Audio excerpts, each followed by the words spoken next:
Baik, bismillahirrahmanirrahim. Assalamualaikum warahmatullahi wabarakatuh. Alhamdulillah, alhamdulillahi rabbil alamin. Yalladzi yasta'in wa qala Allah ta'ala fil Qur'anil azim. A'udzu billahi minasyaitonir rajim. Bismillahirrahmanirrahim. Raditu billahi rabbah wa bil islami dina wa bil muhammadina wa rasula ya nabiyya ba'da. Puji syukur kita panjatkan atas kehadirat Allah Subhanahu wa taala yang mana sampai saat ini kita masih diberikan kesehatan, keselamatan, kelapangan, umur yang panjang sehingga kita dapat melaksanakan aktivitas seperti biasanya. Sebagaimana yang dijelaskan oleh Imam Al-Ghazali bahwasanya Allah tidak akan memberikan aku hidup hari ini kecuali hanya untuk menjadi pribadi yang lebih baik lagi. Kemudian tak lupa pula salawat bertangkaikan salam kita sanjung sajikan kehadiran Rasulullah SAW beserta para sahabat, kerabat, keluarga, tabi'in yang telah membawa kita dari alam jahiliyah ke alam Islamiyah seperti yang kita rasakan pada saat ini.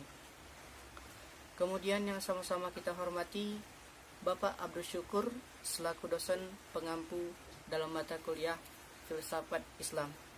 Nah,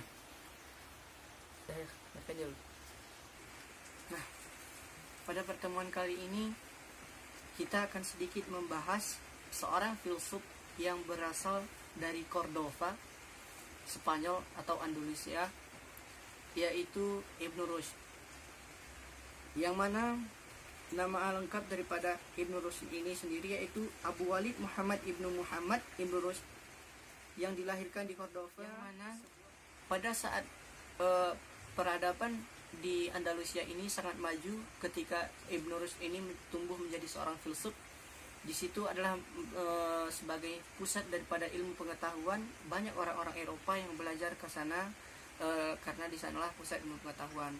Yang mana pada saat itu Kristen Ortodoks pun masih menjadi sekelompok orang yang bodoh gitu, sehingga mereka mencari ilmu itu ke Andalusia sebagai pusat ilmu pengetahuan. Nah, di sanalah timbul banyak para filsuf, ya salah satunya ya seperti Ibnu Tufail tadi, kemudian daripada Ibnu Rushd ini sendiri. Nah, kemudian adapun karya-karya daripada Ibnu Rushd ini sebagai seorang filsafat Islam di dunia Islam bagian barat, Ibnu Rushd juga telah membuat sebuah karya dalam tulisannya, yaitu contohnya seperti Tafawut, yang mana isinya adalah mengkritik isi daripada kitab filsafat daripada Imam Al-Ghazali. Kemudian yang kedua adalah Fasah al-Maqal fima bain al-hikmat wal asyariah min al-ittisal, yang berarti kitab ini berisikan tentang hubungan antara filsafat dengan agama.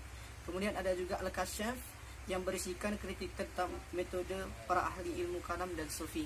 Nah, ada banyak-banyak lain daripada karya Ibnu Rushd ini. Sebagaimana kita ketahui bersama, kita bisa sebut Ibnu Rushd ini adalah sebagai komentator daripada Aristoteles, yang mana dia banyak mengambil pemikiran daripada filsafat Yunani itu, ya seperti tokoh Aristoteles itu sendiri. Walaupun sejatinya dia tidak tidak semuanya mencetak atau mengcopy paste langsung daripada pemikiran Aristoteles, melainkan dia meluruskan dan membenarkan apa-apa yang tidak masuk di akal. Begitu. Juga dalam memahami pemahaman Aristoteles ini, Ibnu Rushd ini sedikit bertentangan dengan Ibnu Sina, kemudian Al-Farabi yang juga pemikirannya sejalan dengan Aristoteles. Yang mana menurutnya pemikiran Aristoteles telah bercampur baur dengan unsur-unsur Platonisme yang dibawa komentator Alexandria. Nah, ini oleh karena itu Ibnu Rushd dianggap berjasa besar dalam memulihkan kembali filsafat Aristoteles. Seperti yang saya ungkapkan di awal tadi, bahwasanya pemikiran yang dipakai oleh Ibnu Rushd ini adalah meluruskan daripada kesalahan-kesalahan pemikiran Aristoteles gitu. Kemudian yang kedua, pemikiran epistemologi Ibnu Rushd. Nah, menurut Ibnu Rushd ini sendiri bahwasanya dalam mempelajari filsafat itu hukumnya wajib bagi kita. Nah, wajibnya itu di mana dikatakan wajib? Ketika seseorang itu mampu menjadi dua bagian. Nah, ini akan saya bacakan pemikiran epistemologi Ibnu Rushd. Nah, menurut Ibnu Rushd ini sendiri bahwasanya mempelajari filsafat itu hukumnya wajib. Nah, wajib itu diwajibkan bagi orang siapa? Bagi orang yang telah mampu untuk mempelajarinya, dan ini disamakan dengan mempelajari pelajaran hikmah ya, yang bisa diambil ibrah darinya atau hal-hal yang positif diambil darinya, sehingga bisa menimbulkan semangat dalam mengembangkan Islam itu sendiri. Kemudian jika kemudian seseorang dalam pemikirannya semakin menjauh dari dasar-dasar syar'i, maka ada beberapa kemungkinan yang menggelogoti pemikiran mereka sehingga dapat menjauh dari syar'i gitu. Yang pertama, ia tidak memiliki kemampuan. Dia tidak memiliki kemampuan atau kapasitas pemikirannya yang memadai untuk bermain pemikiran gitu, bermain logika dalam membentuk suatu hukum. Nah, karena sama-sama kita ketahui filsafat ini adalah sesuatu yang kita gunakan dalam akal pikiran kita. Nah, kemudian yang kedua, ketidakmampuan yang dirinya mengendalikan diri untuk tidak terseret pada hal-hal yang dilarang oleh agama. Nah, misalkan pembentukan awal manusia seperti pemikiran Aristoteles. Dia berkata bahwasanya manusia itu berasal dari air. Bahkan di Al-Quran itu sudah dibantah kan begitu. Jika kemudian seseorang dalam pemikirannya semakin menjauh dengan dasar-dasar syar'i, maka ada beberapa kemungkinan dalam hal yang salah pada dirinya. Yang pertama itu, ia tidak memiliki kemampuan atau kapasitas yang memadai untuk berkecimpung dalam dunia filsafat ini. Nah, jika kemudian seseorang dalam pemikirannya semakin menjauh dari dasar-dasar syar'i, kemungkinan ada beberapa hal yang menggerogoti pemikiran mereka. Yang pertama itu, tidak mampunya mereka atau mereka tidak memiliki cukup kapasitas untuk berkecimpung di dalam dunia filsafat ini sendiri. Karena sebagaimana kita ketahui bahwasanya filsafat ini merupakan permainan pikiran atau logika kita dalam menentukan suatu hukum. Kemudian yang kedua, ketidakmampuan dirinya mengendalikan diri untuk tidak terseret pada hal-hal yang dilarang oleh agama. Seperti yang dicontohkan kepada Aristoteles, sebagaimana Aristoteles mengatakan asal daripada manusia itu adalah dari air. Sedangkan agama kita jelas-jelas membantah dalam Al-Quran bahwasanya manusia itu berasal dari tanah, diciptakan dari segumpal tanah, begitu. Kemudian yang ketiga adalah ketiadaan pendamping atau guru. Dalam berfilsafat itu dalam suatu hal apapun, suatu ilmu apapun, kita memang harus memiliki seorang yang namanya guru atau senior ya, sebagai petunjuk kita agar kita tidak keluar dari nilai-nilai agama itu sendiri. Nah, oleh karena itu tidak mungkin filsuf akan berubah menjadi mujtahid apabila dia memiliki hal-hal yang lekat pada agama. Nah, kalaupun ia berada dalam kondisi semacam itu, bisa dipastikan ia mengalami dari salah satu dari tiga hal yang disebutkan di atas tadi.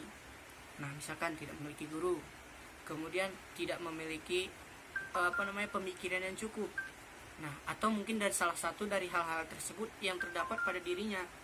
Nah, misalkan dia mampu berpikir mengenai filsafat ini, tetapi tidak punya guru itu, sehingga dia pemikirannya agak liar begitu. Kemudian yang kedua yaitu metafisika. Dalam masalah ketuhanan, Ibnu Rushd berpendapat bahwa Allah adalah penggerak. Nah, menurut Ibnu Rushd ini sendiri adalah Allah itu adalah sebagai penggerak gitu. Penggerak apa saja yang ada di muka bumi ini. Misalkan seperti hujan, turunnya hujan itu adalah kehendak Allah begitu. Misalkan sepertinya tumbuhnya sebuah pohon di suatu tempat, atau gugurnya suatu daun di suatu tempat, itu merupakan kehendak dari Allah. Atau disebut juga dengan muharrik al-awal. Nah, awal dari segala sesuatu. Sifat positif. Nah, konsepsi Ibnu Rushd tentang ketuhanan jelas sekali merupakan pengaruh daripada Aristoteles, Al-Farabi atau Plotinus. Nah, di samping keyakinan agama Islam yang dipeluknya, mensifati Tuhan dengan esa merupakan salah satu ajaran daripada agama Islam. memang betul mensifati bahwasanya Tuhan itu satu adalah ajaran dari Islam. Namun dalam memahami Allah itu adalah sebagai penggerak awal daripada sesuatu, itu sebelumnya tidak ada di dalam Islam, dan itu berkaitan dengan filsafat daripada Aristoteles tadi, kemudian Al-Farabi maupun Plotinus. Nah, sebenarnya masih banyak hal-hal tentang Ibn Rushd ini yang belum dapat kita gali secara dalam.